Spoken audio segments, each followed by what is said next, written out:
আসসালামু আলাইকুম প্রিয় দর্শক, তৈরি করব ডেজার্ট। খুবই মজাদার এবং খুবই ইজি, সহজেই কিভাবে বানাতে পারেন এই ডেজার্টটি সেটি আপনাদেরকে স্টেপ বাই স্টেপ দেখানোর চেষ্টা করব। তৈরি করছি ট্রাইফল। ট্রাইফল তৈরি করতে আজকে আমি 3টা ইনগ্রিডিয়েন্টস ব্যবহার করব। 3টা লেয়ারে তৈরি করব ট্রাইফল। আপনারা চাইলে অনেক লেয়ারও ট্রাইফল তৈরি করতে পারেন। ট্রাইফল তৈরি করতে প্রথম যে লেয়ারটি আমি ব্যবহার করব সেটা হলো জেলি। আর এখানে আমি বাজারে যে প্যাকেট জেলি পাওয়া যায় সেটারই 2 প্যাকেট নিয়ে নিয়েছি স্ট্রবেরি ফ্লেভারের। আপনারা চাইলে যে কোনো ফ্লেভার দিয়ে ব্যবহার করতে পারেন, অথবা বাসায় আপনারা এই জেলিটা তৈরি করে নিতে পারবেন আগার আগার পাউডার দিয়ে। এই তো জেলিটা এখানে আমি 2 মগ পানি দিয়ে এক প্যাকেট জেলিতে 1 মগ পানি লাগে। 2 প্যাকেট জেলিতে আমি 2 মগ পানি ব্যবহার করেছি, আধা লিটার থেকে একটু বেশি দিয়ে এইটাকে আমি বলক আসা পর্যন্ত এটাকে একটু কুক করে নিয়েছি। তারপরে যেই ট্রেটাতে আমি ট্রাইফলটা তৈরি করব সেটার মধ্যে জেলিটা প্রথম দিয়ে দিলাম। জেলিটা ঠান্ডা হওয়া পর্যন্ত অপেক্ষা করব। জেলিটা যখন ঠান্ডা হয়ে যাবে তখন আমি কাস্টার্ডটা বানিয়ে নিচ্ছি। কাস্টার্ড বানাতে আমি ঠিক সেই যতটুকু পরিমাণ আমি জেলি বানাতে পানি ব্যবহার করেছি ঠিক সেই সমপরিমাণে আমি দিয়ে দিয়েছি মিল্কের মধ্যে এখন দিয়ে দিচ্ছি 2 টেবিল স্পুন পরিমাণে কাস্টার্ড পাউডার। এটা কিন্তু আমি ঠান্ডা মিল্কের সাথেই মিক্সটা করে নিচ্ছি। গরম মিল্কের সাথে যদি আপনি কাস্টার্ড পাউডারটা মিক্স করতে যান এটা কিন্তু দলা পেকে যাবে। এই জন্য চুলার জালটা কিন্তু এখন আমি অন করিনি, অফ অবস্থায় আমি এই ইনগ্রিডিয়েন্টসগুলো দিয়ে মিক্স করে নিচ্ছি। দিয়ে দিলাম 3 টেবিল স্পুন পরিমাণের চিনি দিয়ে খুব ভালোভাবে এখন আমি মিক্স করে এখন চুলাটা জ্বালিয়ে দেব। চুলাটা জ্বালিয়ে এটা কিন্তু অনবরত নাড়াচাড়া করতে হবে। যখন বলক চলে আসবে তখন চুলাটা বন্ধ করে আরও 5 মিনিট এটাকে আমি এইভাবে রেখে দেবো। একটু যখন ঠান্ডা হয়ে যাবে তখন আমি কাস্টার্ডটাকে এখন আমি জেলিটার উপরে দিয়ে এইভাবে সমানভাবে বিছিয়ে দেব। এভাবে সমানভাবে এটাকে দিয়ে দিতে হবে জেলিটার উপরে।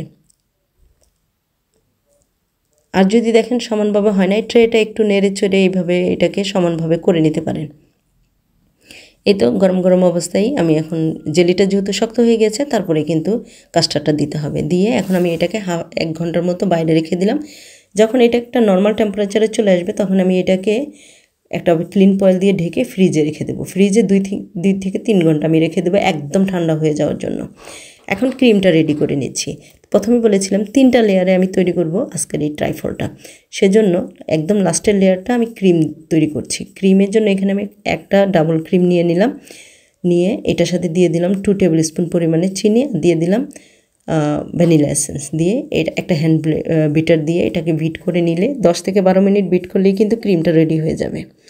আর চিনিটা অবশ্যই যে যার টেস্ট অনুযায়ী ব্যবহার করবেন, যে যেমন মিষ্টি খেতে চান সেই অনুযায়ী আসলে মানে চিনিটা ব্যবহার করার চেষ্টা করবেন।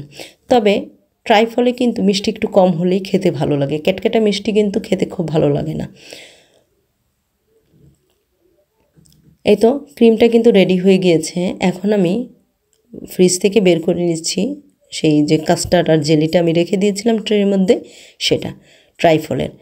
এটাকে এখন আমি বের করে একদম ঠান্ডা মানে কাস্টার্ডের উপরেই কিন্তু ক্রিমটা দিতে হবে। ক্রিমের মধ্যে যদি একটু গরম লাগে, গরম পেলে কিন্তু ক্রিমটা গলে যাবে আর ক্রিম এরকম ঠিক থাকবে না। সেই জন্য অবশ্যই ক্রিমটা এইভাবে দিতে হবে। আর ক্রিমটা আপনারা চাইলে যারা মানে গরমের মধ্যে করবেন তারা অবশ্যই ক্রিমটা এইভাবে বিট করে তারপরে এটাকে আবার ফ্রিজে রেখে দিবেন। ফ্রিজে রেখে দিলে যখন এটা একটু শক্ত হবে তখনই কিন্তু এটাকে এই কাস্টার্ডের উপরে এইভাবে বিছিয়ে দিতে হবে। মানে এইভাবে খুব ভালোভাবে একটা স্প্যাচুলা দিয়ে ছড়িয়ে দিতে হবে। আর এই গরমে, অসম্ভব গরমে ঠান্ডা ঠান্ডা এই ট্রাইফলটা, এই ডেজার্টটা খেতে কিন্তু খুবই ভালো লাগে।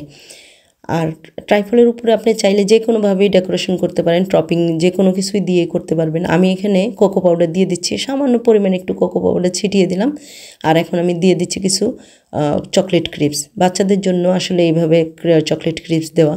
আপনারা চাইলেই কিন্তু ফ্রেশ ফ্রুট দিয়েও এই ডেকোরেশনটা করতে পারেন। এখন যেহেতু ম্যাঙ্গো সিজন, স্ট্রবেরি সিজন, আপনারা চাইলে ম্যাঙ্গো, স্ট্রবেরি যে কোনো ফ্রেশ ফ্রুট দিয়ে কিন্তু এটার উপরে ডেকোরেশন করতে পারেন। তবে ম্যাঙ্গো আর স্ট্রবেরি দিলেই কিন্তু দেখতে বেশি সুন্দর হবে, খেতেও ভালো লাগবে। এই ছিল আমার আজকের আপনাদের জন্য ছোট্ট একটা ডেজার্টের রেসিপি। যদি আমার এই ভিডিওটি ভালো লাগে অবশ্যই একটি লাইক করবেন, কমেন্টস করে জানাবেন কেমন লাগলো। আর আমার চ্যানেলে যদি আপনারা নতুন হয়ে থাকেন চ্যানেলটি সাবস্ক্রাইব করার অনুরোধ রইল। যারা অলরেডি আমার চ্যানেলটিকে সাবস্ক্রাইব করেছেন তাদেরকে অসংখ্য অসংখ্য ধন্যবাদ। ভিডিও সংক্রান্ত কোনো প্রশ্ন থাকলে অবশ্যই করতে পারেন, আমি উত্তর দেওয়ার চেষ্টা করব। আজকের মতো আপনাদের কাছ থেকে এখানেই বিদায় নেব। ইনশাল্লাহ দেখা হবে নতুন কোনো ভিডিওতে। সে পর্যন্ত আপনারা সবাই ভালো থাকবেন, সুস্থ থাকবেন, আমার জন্য দোয়া করবেন, আমিও আপনাদের জন্য দোয়া করি। আল্লাহ হাফেজ।